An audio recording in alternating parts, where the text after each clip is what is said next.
தோழர்களே, உங்கள் அனைவருக்கும் வணக்கம். நாம் எல்லாருமே அரசு கல்லூரி உதவி பேராசிரியர் பணி தேர்வுக்காக நம்ம படிச்சுட்ருக்குறோம். மொழிவனம் வலையொலி தளத்தில் அழகு 8ல் இருக்கக்கூடிய திறனாய்வு முறைமைகள் குறித்து நம்ம தொடர்ச்சியாக பேசிகிட்டு இருந்தோம். இன்றைக்கி நாம் பார்க்க இருக்கிறது வரலாற்றியல் அணுகுமுறை என்கிற ஒரு திறனாய்வு முறைமை. இது ரொம்ப முக்கியமான ஒரு வரலாற்றியல் அணுகுமுறை.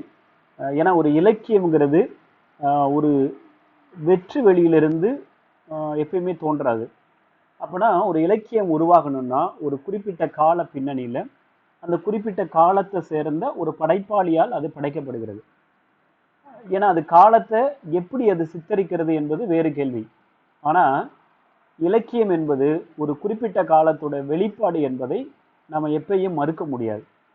அப்போ வரலாற்றிற்கு அடிப்படையான ஒரு காலம், அப்புறம் இடம், டைம் அண்ட் ஸ்பேஸ், இந்த மையங்களில் காலூன்றி நிற்கக்கூடிய இலக்கியம் அந்தந்த காலகட்டத்துடைய நினைவுகளையும் நிகழ்வுகளையும் அதை வரித்து கொண்டு எங்கே சுழன்றாலும் அதனுடைய ஈர்ப்பு அப்படிங்கிறது இந்த மையங்களை நோக்கியே தான் இருக்கும் அப்படின்னு நம்ம பார்க்குறோம். ஏன்னா காலம் இடம் என்பது ஒரு இலக்கிய உருவாக்கத்துக்கு ரொம்ப அடிப்படையான தேவை. அப்போ காலம்ங்கிறது அடுத்தடுத்த புள்ளிகளை நோக்கி அது வளர்கிற போது அது ஒரு ஈர்ப்பு துறனுடைய இலக்கியமா அதனோட சேர்ந்து வளருது அப்படின்னு நம்ம பார்க்குறோம். அப்போ காலம் ஒரு இலக்கியத்துக்கு ரொம்ப அடிப்படையானது. அப்போ ஒரு படைப்பை அந்தந்த காலகட்டத்துடைய பின்னணியிலிருந்து அணுகுவது என்பது ரொம்ப முக்கியமானது. இப்படி அந்த இலக்கியம் அந்தந்த காலகட்டத்தோட புரிந்து கொள்வதனால வரலாற்றில் ஏற்படக்கூடிய மாற்றங்களை நம்ம எடுத்துக்கொள்ளவும் சுவீகரிக்கவும் அந்த மாற்றங்களுக்கு தானும் ஒரு காரணமாக அமையக்கூடிய ஒரு திறன்பற்ற இலக்கியம் அதன் காரண காரியமாகவும் அது அமையும். அப்போ தீசு நடராசனை அவர்கள் தன்னுடைய நூலில் வரலாற்றியல் அணுகுமுறையில் இப்படி தொடர்ச்சியாக பேசும்போது சில முக்கியமான பார்வைகளை முன் வச்சுட்டே போகிறார். ஏன்னா அவருடைய நூலில் இருந்து தான் இந்த திறனாய்வு கலை நூலில் இருந்து தான் இந்த அணுகுமுறை குறித்து நம்ம பேசிகிட்டு இருக்கிறோம். அவர் என்ன சொல்கிறாரு, இதில் ரொம்ப முக்கியமான சில நுட்பமான சில பகுதிகளை அவர் பேசுகிறார். வரலாற்றியல் அணுகுமுறையில் இலக்கியத்தை வரலாற்று உந்து சக்திகளின் ஒளியில் தரிசிக்கும் பார்வையே வரலாற்றியல் அணுகுமுறை அப்படின்னு குறிப்பிடுறாரு.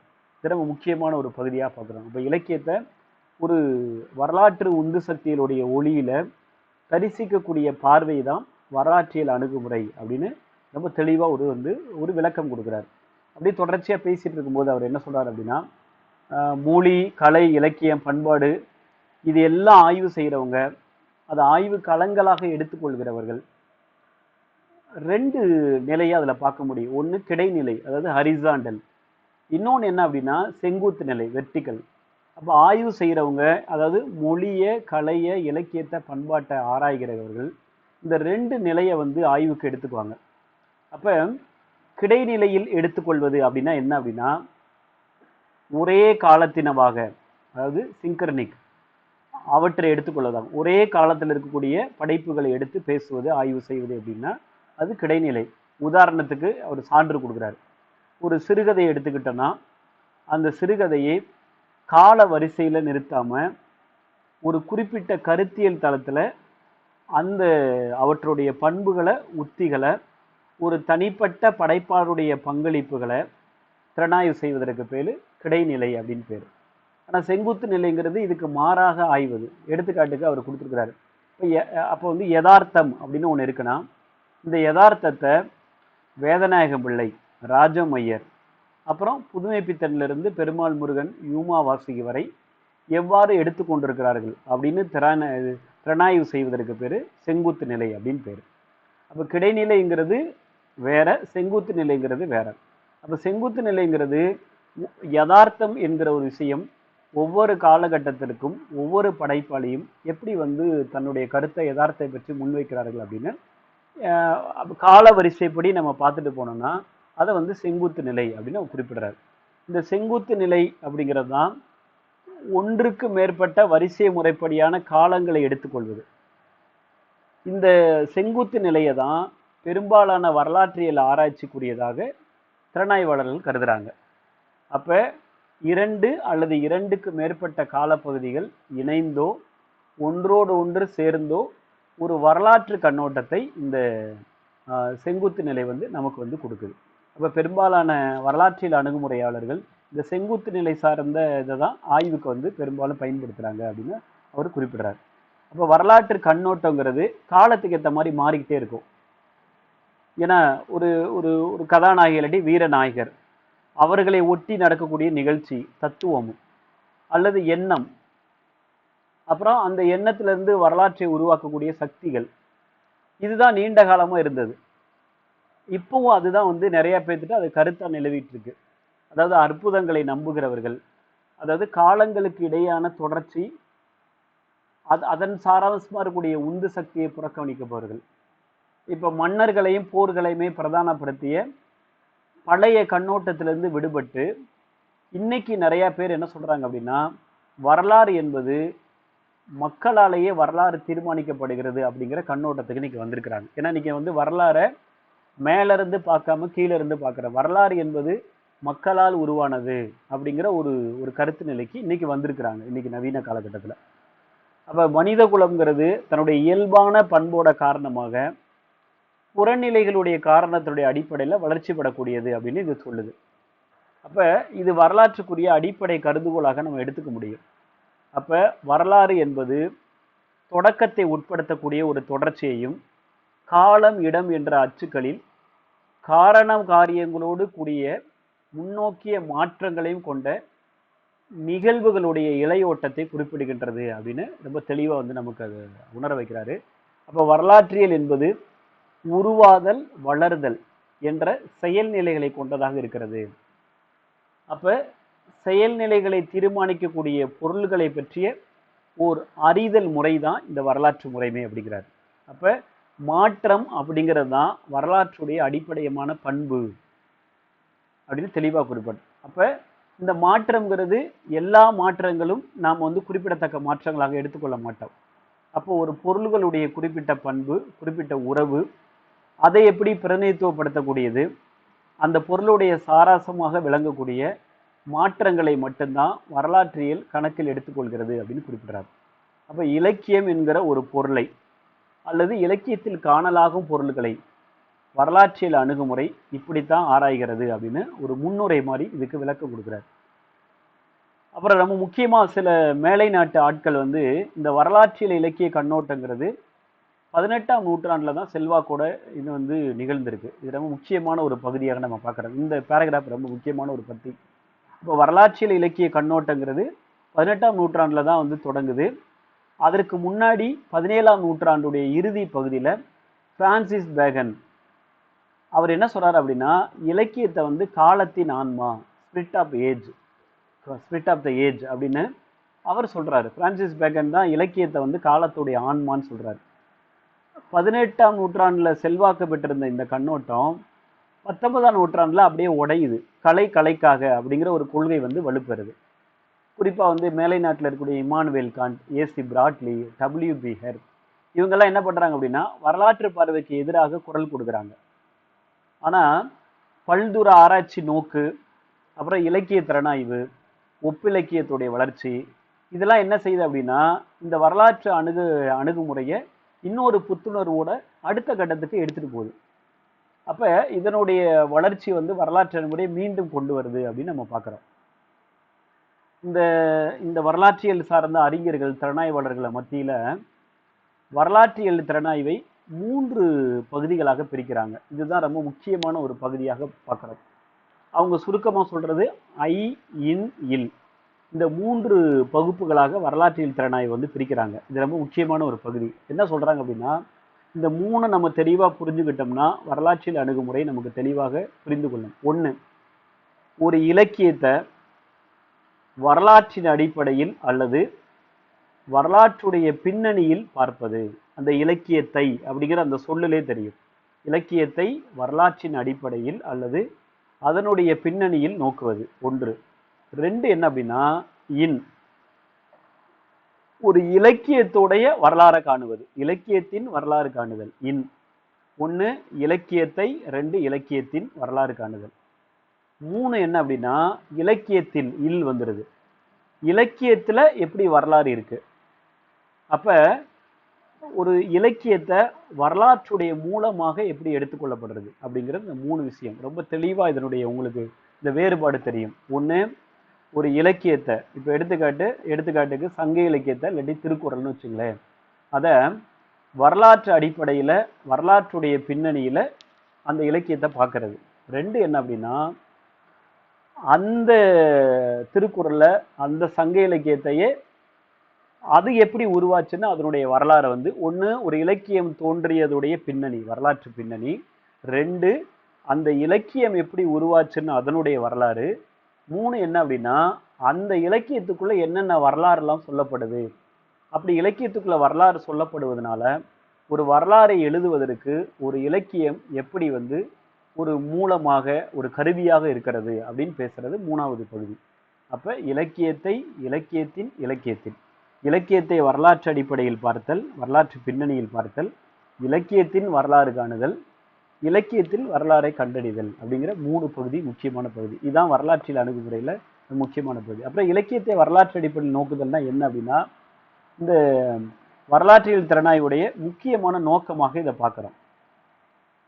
இதுல என்ன அப்படின்னா என்னன்னு விளக்குறாரு. அதுல வந்து இலக்கியத்தை வரலாற்று அடிப்படையில் நோக்குறதுனா என்ன அப்படின்னு இதை ரொம்ப தெளிவா வந்து விளக்கப்படுது. இதுல என்னன்னா ஒவ்வொரு விஷயமா ரொம்ப தெளிவா வந்து விளக்கி சொல்றாரு. எடுத்துக்காட்டுக்கு இதுல நிறைய கொடுத்துருக்கிறாரு. ஒரு குறிப்பிட்ட ஒரு இலக்கியத்துடைய வந்து திறனாய்வு செய்கிற போது ஒரு குறிப்பிட்ட சொற்றொடர், அதுல இருக்கக்கூடிய படிமம், அப்புறம் கட்டமைப்பு, அதுல இருக்கக்கூடிய தனி சிறப்பு கூறுகள், இதெல்லாம் வந்து விளக்கம் வரும். அப்ப அந்த இலக்கியம் கூறுகிற செய்திகளுடைய உண்மையாக அதன் காரணகாரிய தொடர்பான பரிணாமங்கள் வந்து அது பரிமாணம் வந்து அதுல புலப்படும். இப்ப எடுத்துக்காட்டாக ஒரு விஷயத்தை எடுத்துக்கணும். செய்க பொருளை அப்படிங்கிற ஒரு சொல்ல வந்து வள்ளுவர் வந்து திருக்குறளை வந்து பயன்படுத்தியிருக்கிறார். நல்லா தெரியும், ஒரு திருக்குறளை செய்க பொருளை அப்படின்னு. இப்ப வள்ளுவர் வாசகத்தில் இருக்கக்கூடிய வேகத்தையும் அந்த தொடர்ல இருக்கக்கூடிய அழுத்தத்தையும் அவருடைய காலப்பகுதியின் குரலாக தான் நம்ம புரிந்து கொள்ள வேண்டும் அப்படின்னு அவர் சொல்றாரு. அப்ப இது என்ன காலமா இருக்கும்? ஏன் வள்ளுவர் வந்து செய்க பொருளைன்னு அழுத்தமா சொல்றாரு அப்படின்னா, அதனுடைய பின்புல என்ன, வரலாற்று பின்னணி என்ன அப்படின்னா அதுக்கு ரொம்ப தெளிவா சொல்றாங்க பாருங்க. நில உடைமை சமுதாய வளர்ச்சியுடைய அடுத்த கட்டமாக வணிக வர்க்கம் எழுச்சி பெற்ற காலகட்டத்தில் அதனுடைய நலனும் தத்துவமும் கவனம் பெறுகின்றன. எனவே தல்லா விளையுளும் தக்காரும் மட்டும் போதா தாழ்விலா செல்வரும் சேர்வதுதான் நாடு என்ற கருத்து முன்வைக்கப்படுகிறது. இதுக்கு வந்து சான்றா அவர் வந்து கொடுக்கிறார். அப்ப நில உடைமை சமுதாய வளர்ச்சியுடைய அடுத்த கட்டமாக வணிக வர்க்கம் எழுச்சி பெறுது, அதனுடைய நலன் தத்துவம் வந்து இதுல கவனம் பெறுவது இதுல தெளிவாக தெரியுதுங்கிறார். அப்ப எந்த சூழல்ல வள்ளுவர் வந்து இந்த செய்க பொருளை அப்படின்னு எந்த வரலாற்று பின்னில் சொல்லியிருப்பாரு அப்படிங்கிறத தெரிந்து கொள்ள முடியும். அப்ப இதுல வந்து ஒரு பொருள் செல்வத்துடைய முக்கியம் வந்து சொல்லப்படுது. அப்ப ஒரு வணிக வர்க்கத்துடைய குரலாக இதை நம்ம பார்க்கிறோம்.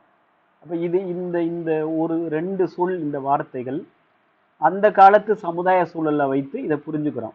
ஏன்னா சங்க இலக்கியத்துக்கு பின்னாடி தோன்றிய குறளும் சிலம்பும் பிறவும் இது எல்லாமே வரலாற்றுடைய வெளிப்பாடுகளாக அறிய கிடக்கின்றன. அப்ப இலக்கியத்தை வரலாற்றின் தளத்தில் வைத்து ஆராய்வதுங்கிறது ரொம்ப ரொம்ப அவசியமான ஒரு விஷயமாக இருக்கிறது அப்படின்னு ரொம்ப தெளிவாக நமக்கு வந்து இதை வந்து அவர் வந்து புரிய வைக்கிறாங்க. இதனுடைய தொடர்ச்சியாக தான் நம்ம நிறைய விஷயத்த இது அடுத்தடுத்து அவர் கொண்டு போறாரு. காலச்சூழல் ஒரு இலக்கியத்தை திறனாய்வு செய்கிற போது அதுக்கு பூர்வாங்கமா நடப்பா அமைந்திருப்பது என்னன்னா அந்த வரலாற்று ஹிஸ்டாரிக்கல் கான்டெக்ஸ்ட் அப்படிங்கிறார். வரலாற்று சூழமைவு ரொம்ப முக்கியம். இப்போ இலக்கிய ஆராய்ச்சியில வரலாற்று சூழலுடைய தளத்தையும் கருதுகோளையும் 5 நிலைகளாக பிரிக்கிறார். ஒன்று, குறிப்பிட்ட காலமும் இடமும் குறிப்பிட்ட வகையான கலை இலக்கியத்தை தோற்றுவிக்கிறது, ரொம்ப முக்கியம்.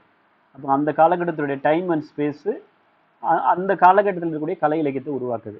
அப்போ கலை இலக்கியத்துடைய பாணி, நடை, உத்தி, இது எல்லாத்துக்கும் அந்தந்த சூழல் தான் முக்கியமான காரணமாக அமைகிறது அப்படின்னு ஒரு விஷயம். அப்போ கலை இலக்கியம் சொல்லக்கூடிய செய்தி வரலாற்று சூழமைவினை மனதிற்கொண்டதாக அமைகிறது. அப்போ கலை இலக்கியம் பற்றிய ரசனை ஏற்பும் கூட அந்த கால சூழமைவை பொறுத்து தான் அமையுது அப்படிங்கிறாரு. அப்போ ஒரு காலத்து இலக்கியங்கிறது இன்னொரு காலத்துல ஏற்கப்பெறும் அப்படின்னு என்பதில்லை. இப்ப இன்னைக்கு ஒரு நூலை ஏற்றுக்கிறோம்னா அடுத்து ஒரு 10 வருஷம் கழிச்சு அதே நூலை ஏற்றுக்கொள்வோம்னு நம்மளால பண்ண முடியாது. அப்ப ஒருவேளை அது ஏற்க பெற்றால் இந்த 2க்கும் இடையில் இருக்கக்கூடிய பொதுவான இலைகள் தலைகளை அது பொறுத்தது அப்படின்னு குறிப்பிடுறாரு. அப்போ குறிப்பிட்ட கால சூழமைவு என்பது திரும்ப மீண்டும் நிகழ்வதில்லை. அப்போ ஒரு காலத்துல ஒரு விஷயம் பெருசா பேசப்பட்டதுன்னா அதே விஷயம் இலக்கியத்துல அடுத்த காலகட்டத்துல ரொம்ப பெருசா பேசப்படாது. ஏன் அப்படின்னா அது அந்தந்த காலகட்டத்துக்குரிய ஒரு பாடுபொருளாக ஒரு விஷயமாக இது இருந்திருக்கு அப்படின்னு நம்ம பார்க்குறோம். இது வந்து முக்கியமான கால சூழமைவு அப்படிங்கிறார். இதுல என்ன அப்படின்னா இந்த வரலாற்று சூழமைவது முக்கியமா மார்க்சிய திறனாய்வுல வந்து நம்ம முக்கியமாக கவனம் பெறுதுங்கிறார். இப்போ வந்து ஹோமர், எஸ்கிலக் தொடங்கி ஷேக்ஸ்பியர், கதை, பால்ஜாக் பலருடைய கருத்துக்களையும் மார்க்ஸ், ஏங்கல்ஸ் என்ன பண்றாங்க அந்தந்த வரலாற்று சூழமையுடைய தளத்தில் வைத்து தான் மதிப்பிடுறாங்க. அதை வந்து ரொம்ப குறிப்பிட்டிருக்கு. அதே மாதிரி ரஃபேல், டாவின்சி, திதியன் இந்த புகழ்பெற்ற ஓவியர்கள்ல மார்க்ஸ், ஏங்கல்ஸும் இத்தாலிய மறுமலர்ச்சி காலத்துடைய பின்னணியில தான் வந்து அதை புரிஞ்சுக்கிறாங்க அப்படிங்கிறாரு. அப்ப இந்த ஓவியர்களிடம் அந்தந்த காலகட்டத்திற்குரிய தனிச்சிறப்பு கலைத்திறன்கள் இருக்கிறது அப்படின்னு தெளிவா விளக்குறாரு. அதே மாதிரி லெனின் லெனின் ரொம்ப முக்கியமான டால்ஸ்டாயோடைய நிறை குறைகளை அவர் அந்த வரலாற்று கால பின்னணி அடிப்படையில சில குறைபாடுகளை சுட்டுக்காட்டுறாரு. இப்போ டால்ஸ்டாயுடைய கால சூழ்நிலையை ரொம்ப கவனமாக அவர் எடுத்து பேசுறாரு. அவர் இடத்துல சொல்றாரு டால்ஸ்டாயினுடைய படைப்புகள் ருசியாவில் வந்து நிலவுடைமை சமுதாய அமைப்பு தாழ்வுற்று முதலாளித்துவ சமுதாயம் முகிழ்க்க தொடங்கிய மாறுதல் காலத்தை சேர்ந்தவைங்கிறாரு.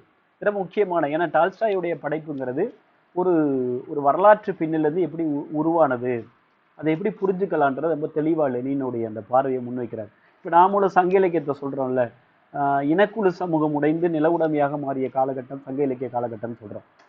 இது ஒரு திறனாய்வு. இது எதன் அடிப்படையில சொல்றோம் அப்படின்னா அந்த பாடல்கள் அந்த வரலாற்று பின்னணியின் அடிப்படையில ஒரு இலக்கியத்தை எப்படி வந்து நம்ம பார்க்கும்போது இந்த விடை வந்து நமக்கு கிடைக்குது. அதான் டால்ஸ்டாயுடைய படைப்புகளை வச்சு அவர் சொல்றாரு.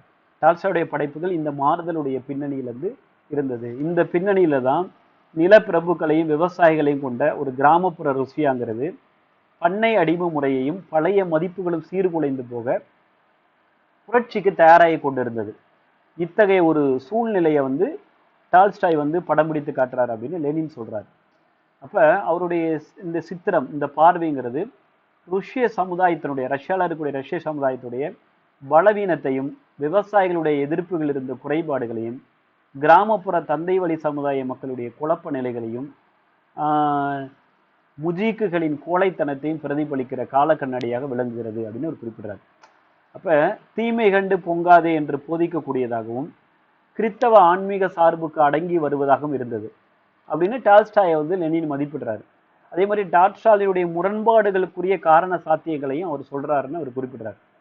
இது ரொம்ப முக்கியமான ஒரு பகுதியாக நம்ம பார்க்க வேண்டியிருக்கு.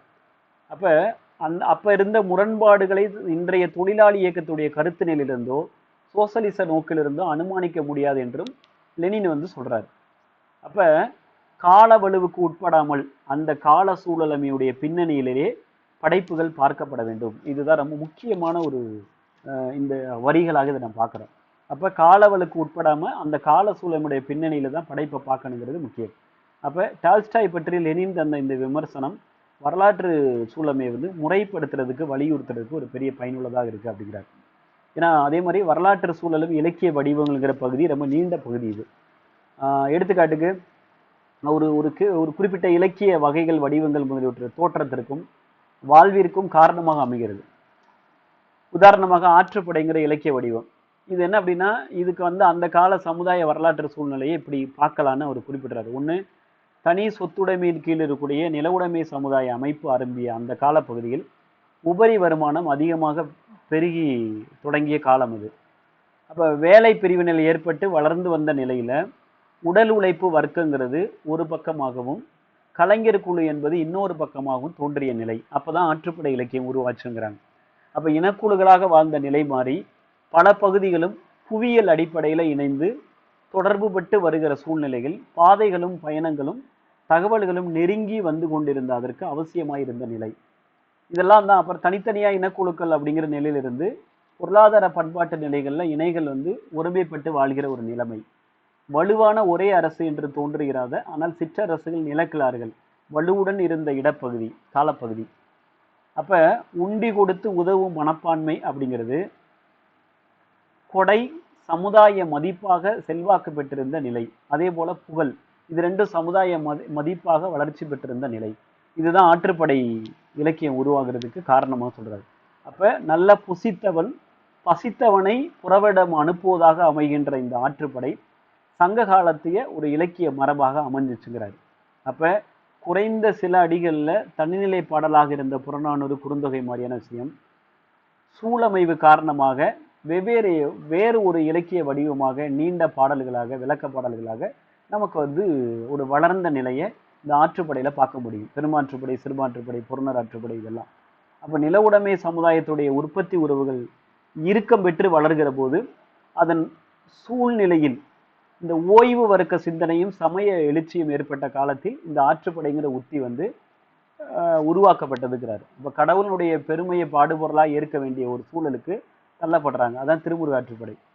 அப்போ உண்மையில் சமய எழுச்சிங்கிறது புதிய இலக்கிய வடிவங்களை பிறப்பித்தது மட்டுமல்லாமல் பழைய இலக்கிய வடிவங்கள் பலவற்றை சுவீகரித்து கொள்ளவும் அது முயல்கிறது அப்படின்னு தெளிவாக விளக்குறார். அதே மாதிரி ஈழத்து மலையக இலக்கியம் சான்றுக்கு இதில் நிறைய அதில் அது ஈழத்து மலையக இலக்கியம்னா ஒரு 150 ஆண்டுகளுக்கு முன்பே நமக்கு தெரியும் இலங்கையில் ஆங்கிலேய முதலாளிகளால் அந்த தேயிலை தோட்டத்தில் பணிக்கு அமர்த்தப்படுறாங்க.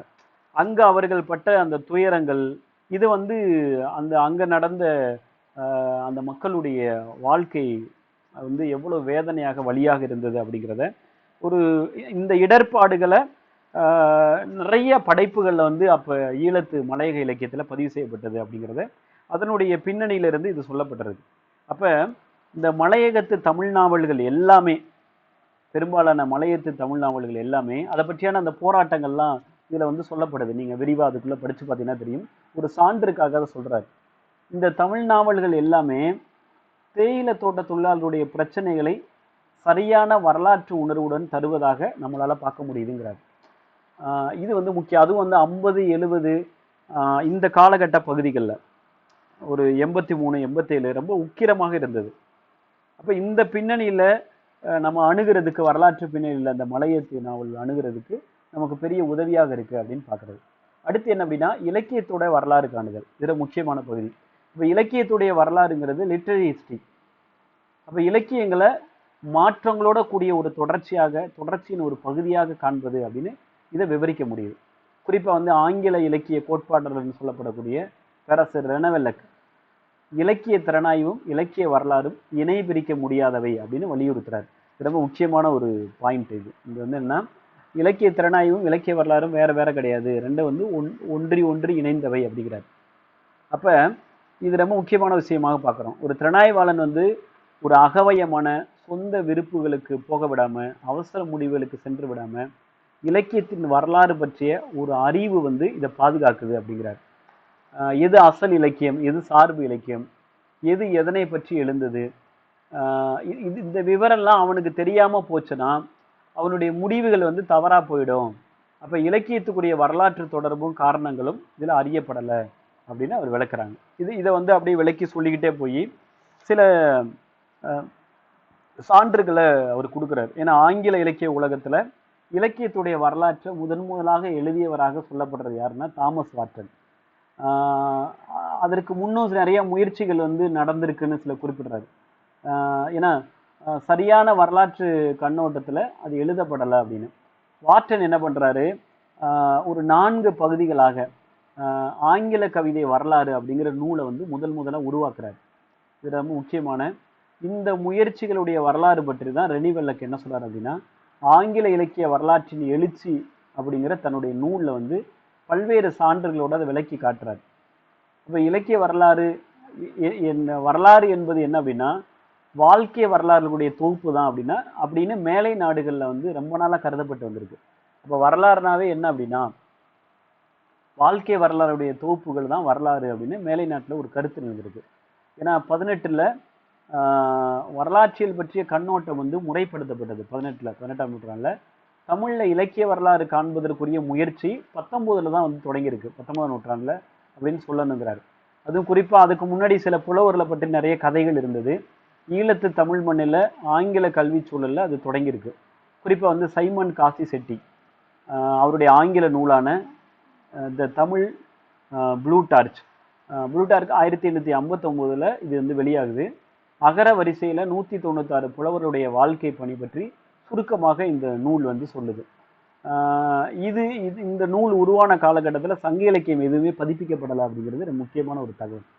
அப்போ சங்க இலக்கிய பாடல் பற்றியோ வரலாற்று சான்றல் பற்றியோ தெரியாத நிலையில ஆசிரியர் என்ன பண்றாரு, சைமன் காசி செட்டி என்ன பண்றாரு, ரொம்ப சிரமத்துக்கு ஆளாயிருக்கிறார். நிறைய புராண கதைகள், திருவள்ளுவ மாலையில் காணப்படக்கூடிய பெயர்கள், அப்புறம் கபில ரகவல், இந்த நூல்களெல்லாம் வச்சு அவர் வந்து இந்த பட்டியலை உருவாக்கி இந்த புத்தகத்தை வந்து கொண்டு வந்திருக்கிறார். அதே மாதிரி ஈழத்தமிழராக இருக்கக்கூடிய சதாசிவம் பிள்ளை, அவர் பாவலர் சரித்திர தீபிகம் அப்படிங்கிற ஒரு நூலை 1866 வெளியிடுறார்.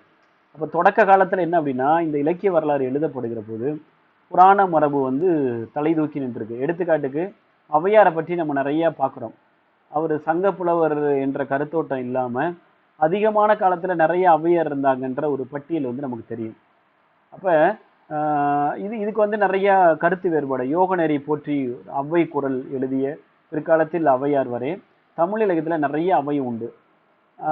குறிப்பாக அந்த மேலே சொல்லப்பட்ட இரு நூல்கள், இதுக்கப்புறம் தண்டபாணி சுவாமியுடைய புலவர் புராணம், இது எழுந்த காலப்பகுதியில் சரியான தகவல்களோ வரலாற்று உணர்வோ இங்கே இருந்திருக்கிற வாய்ப்பே இல்லை அப்படின்னு குறிப்பிடுறார். அப்போ காசி செட்டி தான் வந்து முதல் முறையாக தமிழ் இலக்கிய வரலாறு எழுதுறதுக்கான மனப்பான்மைக்கு முன்னோடிங்கிறார் அவர். அப்போ இது வந்து ரொம்ப அழுத்தமான ஒரு விஷயமாக பார்க்குறோம். அப்போ ரோமனிய வரலாற்று நாய் வரலாறு கூடிய சுவாரஸ்யமான சரிதைகளை வாழ்க்கைகள் அப்படிங்கிற பெயரில் புளூட்டார்க்கை வந்து எழுதினான். இந்த வாழ்க்கைகள் தான் பின்னால் ஷேக்ஸ்பியருடைய நாடகங்கள் பலவற்றுக்கு கதை கருத்துக்களை கொடுத்ததாக அவர் குறிப்பிட்டார்.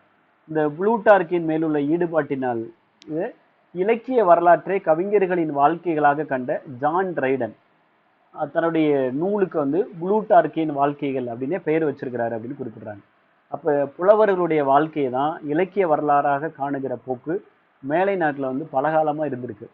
குறிப்பாக சாமுவேல் ஜான்சனுடைய கவிஞர்களின் வாழ்க்கைகள் இது ரொம்ப முக்கியமான புத்தகம். அது பின்னாடி சைமன் இதெல்லாம் உணர்ந்து தான் சைமன் காசி செட்டி தன்னுடைய நூலை வந்து அவர் திட்டமிட்டிருக்கலாம் அப்படின்னு குறிப்பிடுறாரு.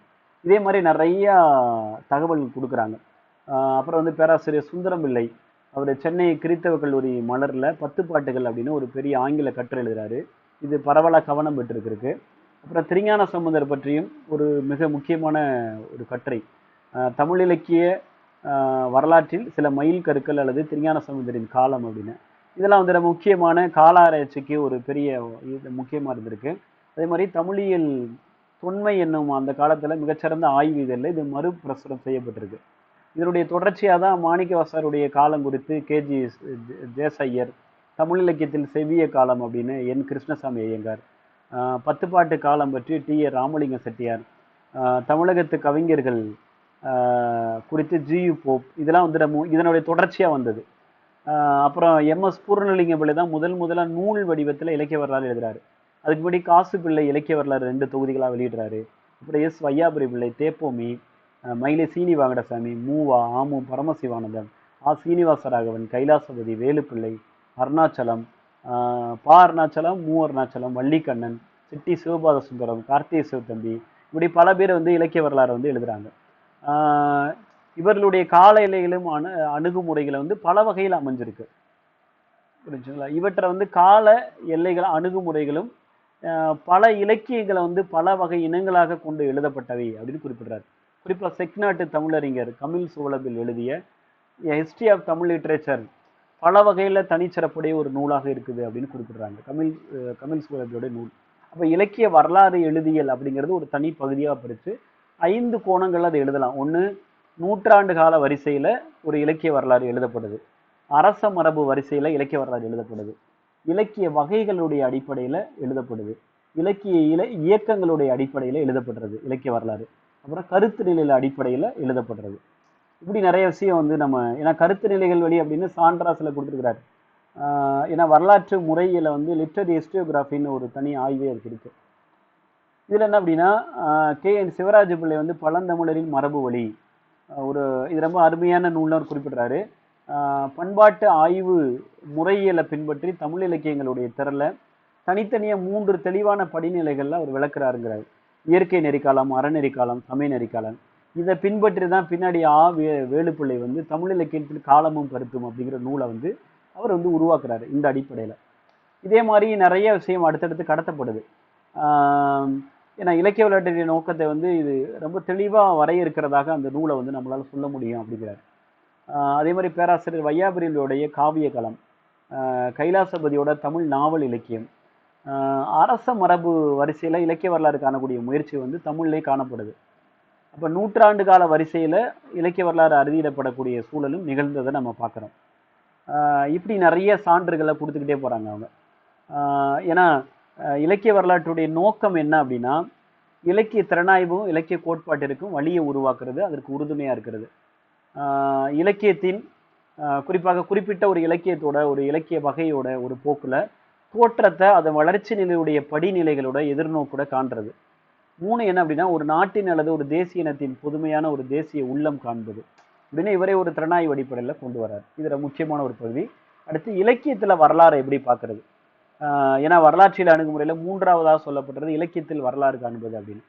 ஏன்னா ஒரு இலக்கியத்தை வரலாற்று மூலமாக, அதாவது சோர்ஸ் ஆஃப் ஹிஸ்ட்ரி எப்படி வந்து எடுத்துக்கிறது. ஏன்னா இலக்கியங்களை வரலாற்றுக்குரிய சான்று மூலமாக கொள்வதை சில வரலாற்று பேராசிரியர்கள் மறுத்திருக்கிறாங்க.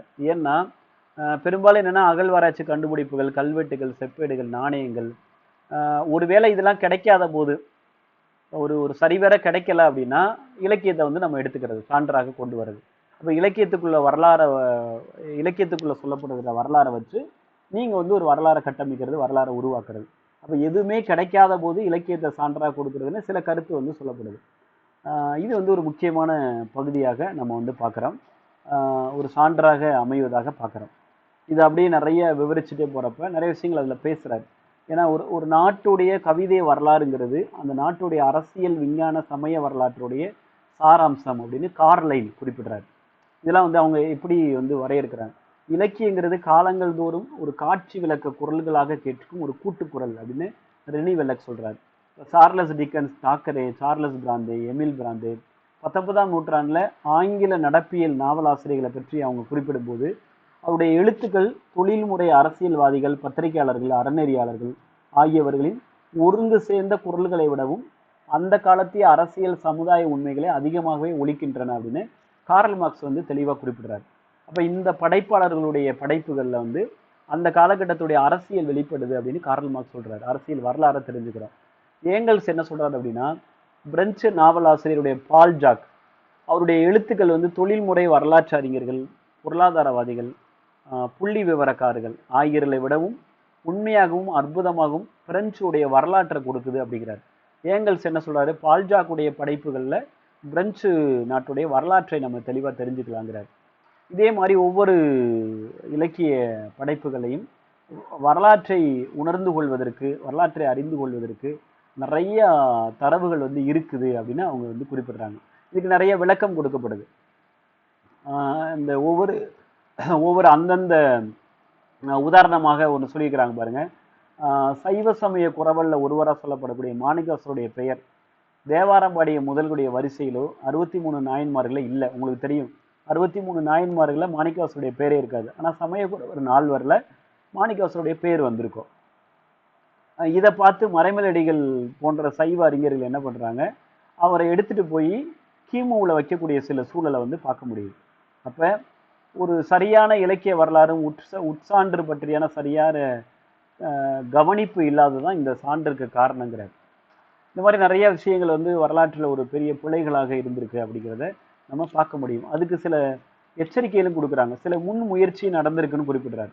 என்ன முன்முயற்சி அப்படின்னா, இப்போ வந்து எடுத்துக்காட்டுக்கு குடியேற்ற ஆதிக்கத்திலிருந்து இந்தியா விடுதலை பெற துடித்த போது தமிழ்நாட்டில் அன்றைய மன உணர்வுகளுடைய பின்னணியில் தமது வரலாறு பற்றி அறிந்து கொள்வதற்குரிய ஆர்வமும் முயற்சியும் 19-20ஆம் நூற்றாண்டு காலத்தில் தொடங்குச்சுங்கிறார்.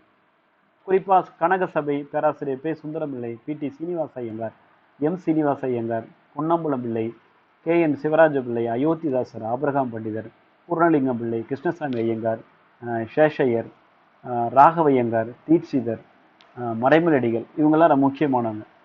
ஏன்னா இப்போது நீங்கள் பார்த்தீங்கன்னா கிரேக்கத்துடைய பழங்கால வரலாறு எழுதியவர்களுக்கு அந்த நாட்டுடைய பல மரபு கதைகளும் காவியங்களும் நாடகங்களும் முக்கியமான சான்றுகளாக இருக்கணும். அப்போ கிரேக்கத்துடைய பழங்கால வரலாறை எழுதணும்னா நீங்கள் பல மரபு கதைக்கு போகணும், காவியங்கள், நாடகங்களை தெரிஞ்சுக்கிட்டாதான் அதில் இருக்கிற சான்றுகளை வச்சு உங்களால் வரலாறை எழுத முடியும் அப்படின்னு அவர் குறிப்பிட்றாரு. இது ரொம்ப முக்கியமான ஒரு பகுதியாக நம்ம பார்க்க முடியும். அப்போ இலக்கியம் என்பது ஒரு வரலாற்றை எழுதுவதற்கு ஒரு பெரிய சான்றாக, ஏன்னா வட இந்தியாவுடைய தொன்மையான வரலாறு எழுதியவர்களுக்கு வடமொழியுடைய இதிகாசங்களும் வேதங்களும் முக்கிய சான்றுகளாக விளங்கினங்கிறார். அப்போ தமிழகத்துடைய தொன்மை வரலாறு எழுதணும்னா சங்க இலக்கியம் அடிப்படை சான்றுகளாக இன்ன வரைக்கும் பயன்படுத்தப்படுது. அப்போ வரலாற்றிய அறிவுங்கிறது அதிகமாக கைவராப்படாத காலத்தில் நிறைய வரலாற்று சான்றுகள் அதிகமாக கண்டறியப்பட்டும் பலருக்கு எட்டி இருக்காத காலத்தில் வரலாறு எழுதிய முன்னவர்களுக்கு இலக்கியங்கள் தான் ஒரு பெரிய உதவியாக இருந்திருக்கு அப்படின்னு அவர் தெளிவாக குறிப்பிடுறாரு. குறிப்பாக கனக சபையுடைய மதராஸ் ரெவியூ அப்படிங்கிறதுல அந்த காலகட்ட பகுதியில் தொடராக வந்த ஒரு 1895 1901 வரைக்கும் 1800 ஆண்டுகளுக்கு முற்பட்ட தமிழர்கள் அப்படிங்கிற அந்த ஆங்கில நூல், ஏன்னா இலக்கியத்தை ஆதாரமாக கொண்டிருந்த தமிழக வரலாறு பற்றிய நூல்களில் இது ரொம்ப முன்னோடிங்கிறாங்க. த தமிழ்ஸ் 1800 years ago, இது ரொம்ப முக்கியமான ஒரு புத்தகம். அப்போ சங்க இலக்கிய பாடல்கள் வழி தமிழருடைய தொன்மையான வரலாற்றை அவர் எழுதுறாரு கனகசபை. இந்த செய்தி முக்கியமான செய்தி. அப்புறம் அப்போ 1100 ஆண்டுகளுக்கு முன்னாடினா 1900 ஆண்டுகளுக்கு முன் என்று பொருள். கிபி 50 150 என்ற ஒரு நூற்றாண்டு கால நீண்ட வரலாற்று தமிழருடைய பழமையை அவர் பேசுகிறார். ஐங்குறுநூறு, சிலம்பு, மணிமேகலை, திருக்குறள், இன்னா நாற்பது, திருமுகாற்றுப்படை, இந்த நீண்ட இலக்கிய பரப்பை அந்த குறுகிய கால பகுதியுடைய எல்லைக்கில் அவர் அடைக்கிறார். அப்போ இந்த நூலுடைய அடிப்படையான சில பலவீனங்கள் நம்ம இது சில சில விஷயங்கள் அப்படி பார்க்க முடியுது. அவருக்கு கிடைச்ச ஏனைய வரலாற்று குறிப்புகளும் மிக ரொம்ப ரொம்ப குறைவு. அப்போ மெக்ரிண்டில் என்பவர் என்ன சொல்கிறாரு, அவர் பதிப்பித்த தாலமி, பெரிப்ளூஸ், மெகஸ்தனிஸுடைய வரலாற்று குறிப்புகள் இதில் ரொம்ப முக்கியமானவை அப்படிங்கிறார். இப்படி நிறைய சான்றுகளை அவர் அடுக்கிட்டு போகிறார் ஐயா. அது ரொம்ப முக்கியமான ஒரு பகுதியாக இதில் நம்ம பார்க்குறோம். அதே மாதிரி இதில் இன்னொரு முக்கியமான விஷயம், KN சிவராஜ பிள்ளையுடைய பழந்தமிழரின் மரபு வழி அப்படிங்கிற ஒரு நூல் குறிப்பிடத்தக்க நூல். 1810 புறநாறு முதலிய சங்க பாடல்கள் இதெல்லாம் வச்சுக்கிட்டு அகழ்வராட்சி, கல்வெட்டு, புவியியல் இதெல்லாம் வச்சுக்கிட்டு இலக்கிய வரலாறு, பிற வரலாற்றுடைய வரலாற்று முறை இதெல்லாம் அவருக்கு சோர்ஸாக இருக்குது. ஏன்னா ஒரு 80க்கு மேற்பட்ட நூலை அவர் பயன்படுத்துகிறார். அதே மாதிரி சில எச்சரிக்கைகள் கொடுக்குறாங்க வரலாற்று அணுகுமுறையில். திறனாய்வாளனுடைய ஒன்று அகவய உணர்வு, ஆசை, திறனாய்வாளன் குறிப்பிட்ட ஒரு சமயம், சாதி, மொழி, விருப்பு வெறுப்புகள், சான்றுகள் சரியாக கிடைக்காம இருக்கிறது, சரியான கொள்கைகள் வழிமுறைகள் பெற்றிடாமை, இதெல்லாம் ஒரு காரணமாக வச்சுக்கிட்டு நம்ம ஒரு இலக்கிய வரலாறை இது ஒரு வரலாற்றை தவறாக உருவாக்கிடக்கூடாது இலக்கியத்தை சோர்ஸாக வச்சுக்கிட்டு. அதுக்கு சில பண்டை கால நிகழ்ச்சிகளுக்கு சமகால விளக்கம் செய்யக்கூடாது, ரொம்ப முக்கியம். இதெல்லாம் சொல்கிறாங்க. சில பண்டை கால நிகழ்ச்சிக்கு சமகால விளக்கத்தை சொல்கிறது, பண்டை கால கருத்தோட்டங்களை சமகால நிகழ்ச்சியில் ஏற்றி சொல்கிறது, ஒரு நிகழ்வை நிராகரிச்சுட்டு இறந்த காலத்தை பொற்காலமாக லட்சியப்படுத்துறது. இதெல்லாம் ஒரு எச்சரிக்கை. சில காலப்பகுதிகளை, சில சான்றுகளை, சில நிகழ்வுகளை ஒதுக்கி மறைத்து விடுதல், அதாவது பிறழ்வு செய்தல். இத்தகைய தவறுகள் ஒரு வரலாறை எழுதும்போது நிகழும், கண்டிப்பாக ஏற்படும். அதுக்கு எடுத்துக்காட்டுக்கு மு அருணாச்சலம் பிள்ளையுடைய அந்த நூற்றாண்டு கால அந்த இலக்கிய வரலாற்று நூலை குறிப்பிடுறார். அவர் மேலே நிறைய ஒரு விமர்சனத்தை முன்வைக்கிறார்.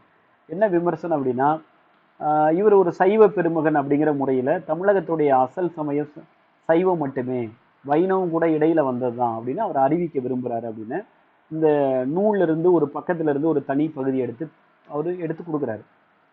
அப்போ இடையில சில நூற்றாண்டு காலம் சமணம் சைன புகுந்து பேரிடர் விளைத்து பின்னர் ஒடுங்கி விட்டது. பௌத்தம் நுழைந்தது, ஆனால் இடர் விளைவிக்கவில்லை. இடைக்காலத்தில் வைணவம் தோன்றி மிக பெரும் சமயமாக வளர்ந்தது. தமிழ்நாட்டில் மட்டும் இல்லாமல் வடநாட்டிலும் பெருகி அந்நாடு முழுமையும் தன்வசப்படுத்தி கொண்டு விட்டது. இது அருணாச்சலத்துடைய கூற்று. அடுத்து சில அவர் என்ன சொல்றாரு அப்படின்னா, 16ஆம் நூற்றாண்டில் ராமானுசர் என்ற பிரசித்தம் பெற்ற ஆச்சாரியர் தோன்றினார். வைணவம் என்ற புது சமய வகுத்து 100,000கணக்கான சைவர்களை வைணவர்களாக ஆக்கினார் அப்படின்னு அவருடைய நூலில் குறிப்பிடுறார். இதை விமர்சனம் பண்றார். அப்போ வரலாற்றியல் திறனாய்வுங்கிறது சுய விருப்பு வெறுகளுடைய அடிப்படையிலேயோ அகவய மனப்பதிவுகளுடைய முறையிலேயே அமைவது அல்ல.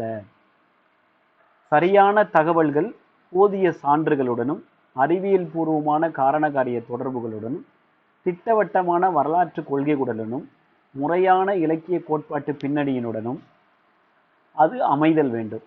அப்படி அமைஞ்சாதான் அது வரலாற்றியல் அணுகுமுறை. இதுக்கிடையில சொந்த விருப்பு வெறுப்போ அகவய மனப்பதிவு முறையோ கட்டாயமாக வரலாற்றியல் திறனாய்வில் இருக்கக்கூடாது. அப்போ சரியான தகவல் இருக்கணும், போதிய சான்று இருக்கணும், அறிவியல் பூர்வமான காரண காரியம் இருக்கணும், திட்டவட்டமான ஒரு வரலாற்று கொள்கை இருக்கணும், முறையான இலக்கிய கோட்பாட்டு பின்னணி இருக்கணும். இப்படிலாம் இருந்தால் தான் அது சரியான வரலாற்றியல் அணுகுமுறை அப்படின்னு குறிப்பிட்டது. அப்போ ஒரு வரலாற்று இயக்க போக்கினை புரிந்து பயன்படுத்துகிற பொழுது இந்த வரலாற்றியல் அணுகுமுறை இலக்கிய உலகை சரியாகவும் தெளிவாகவும் புலப்படுத்தும் அப்படிங்கிறாரு.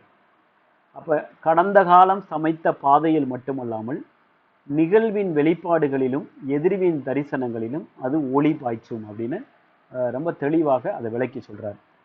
இதுதான் வரலாற்றியல் அணுகுமுறையோட ரொம்ப முக்கியமான ஒரு பகுதி. இது ஒரு நீண்ட உரையாடல் ஆயிடுச்சு, ஏன்னா அது பெரிய பகுதி அப்படிங்கிறதுக்காக நம்ம விளக்க வேண்டியதாயிடுச்சு. அப்போ வரலாற்றியல் அணுகுமுறைங்கிறது என்ன அப்படின்னா, ஒரு இலக்கியத்தை வரலாற்று உந்து சக்திகளுடைய ஒளியில தரிசிக்கக்கூடிய பார்வை தான் வரலாற்றியல் அணுகுமுறை. இதை வந்து என்ன அப்படின்னா 3 வகையாக பிரித்து பார்க்குறோம். 3 வகைமையாக. ஒன்று, இது ரொம்ப முக்கியமான ஒரு பகுதியாக நம்ம தெரிஞ்சுக்கணும். இலக்கியத்தை வரலாற்று அடிப்படையில் அல்லது அதனுடைய பின்னணியில் பார்க்கறது, இலக்கியத்தின் வரலாறை பார்ப்பது, இலக்கியத்தில் வரலாறை கண்டறிதல். அதாவது இலக்கியத்தை வரலாற்று மூலமாக கொண்டு பார்த்தல். அப்போ இலக்கியத்தை இலக்கியத்தின் இலக்கியத்தில் என்கிற இந்த 3 பகுதியை நம்ம தெளிவாக, அதுக்கு தான் நிறைய இந்த 3ஐ விளக்குறதுக்கு தான் தீசுனன் ரசனையை வந்து நிறைய சான்றுகள் விளக்கங்கள் கொடுத்து நம்மளை புரிய வைக்கிறார். அப்போ இந்த 3ஐ நம்ம சரியாக உள்வாங்கணும்னா இந்த 3உடைய பகுப்புகளுடைய பின்னணியில் ஒரு இலக்கியத்தை நம்ம ஆய்வு செஞ்சோம்னா, திறனாய்வு செய்தோம்னா மிக தெளிவாக வரலாற்றில் அணுகுமுறை என்பது நமக்கு நம்மால் புரிந்து கொள்ள முடியும், நம்மளால் திறனாய்வு செய்ய முடியும் அப்படின்னு ரொம்ப அழகாக ஒரு விளக்கத்தை கொடுத்துருக்கிறாரு. இந்த 3க்குமான வேறுபாட்டையும் நுட்பங்களையும் அறிந்து கொண்டாலே நம்ம போதும், வரலாற்றியல் அணுகுமுறை பற்றி நம்ம தெளிவான ஒரு புரிதல் ஏற்படும். நன்றி, வணக்கம். அடுத்து ஒரு திறனாய்வு முறைமையில் உங்களை சந்திக்கிறேன்.